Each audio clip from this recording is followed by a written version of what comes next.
আসসালামু আলাইকুম।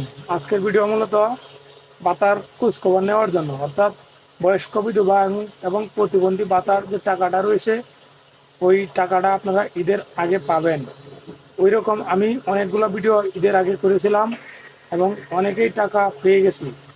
তো আজকের এই ভিডিওটা মূলত আপনারা কারা ভাতার টাকা পান নাই এখন পর্যন্ত আপনাদের খোঁজখবর নেওয়ার জন্য।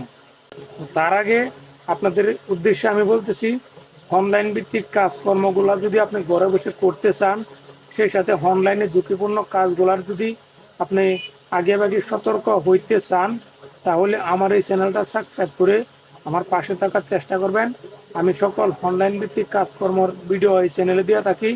সেই সাথে আপনাদের ওই অনলাইন ভিত্তিক যে ঝামেলাগুলো রয়েছে, বর্তমান সময় খুবই খারাপ, ওই ঝামেলাগুলোর ভিডিও আমার এই চ্যানেলের মাধ্যমে দিয়ে থাকি।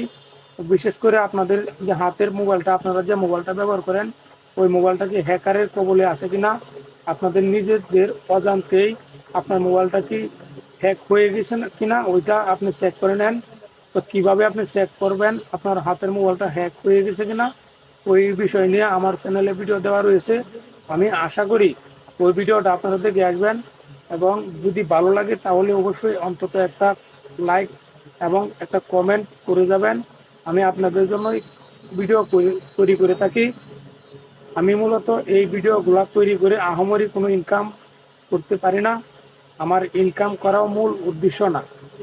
আমার মূল উদ্দেশ্য সকলের সাথেই থাকা, সকলের ভালোবাসা অর্জন করা এবং সকলের সাপোর্ট নিয়ে আমি আমার একটি ছোটো অনলাইন সার্ভিসের ব্যবসা রয়েছে, এই ব্যবসাটাকে সামনে এগিয়ে নেওয়া এবং আমার যে চ্যানেলটি রয়েছে বর্তমান চ্যানেলটি, এই চ্যানেলটিকে আমি বড় করতে চাই।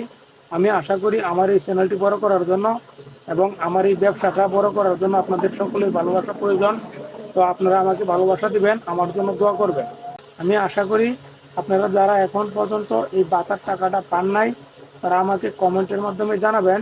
আমি আপনাদের কি সমস্যা, ওই সমস্যার যে কমেন্টগুলো আপনারা আমার করবেন, ওই কমেন্টগুলো রিপ্লাই দেওয়ার চেষ্টা করবো সরাসরি। এবং আপনাদের যে সমস্যাটা রয়েছে, আপনাদের কী কারণে কার্ডটা পান নাই, অর্থাৎ যে টাকাটা ভাতার ওই টাকার কার্ডের টাকাটা পান নাই, ওই তথ্যটা অর্থাৎ বিশ্লেষণ করে আপনার সমাজসেবা অফিসারদের সাথে যতটুকু সম্ভব আলাপ আলোচনা করে আপনাদেরকে আমি জানানোর চেষ্টা করব যারা টাকা পান নাই তারা কি করবেন। গতকালকে থেকে আপনার উপবৃত্তির যে টাকাটা রয়েছে ক্লাস 6 থেকে ডিগ্রি পর্যন্ত ওই টাকাটা দেওয়া শুরু হয়ে গেছে।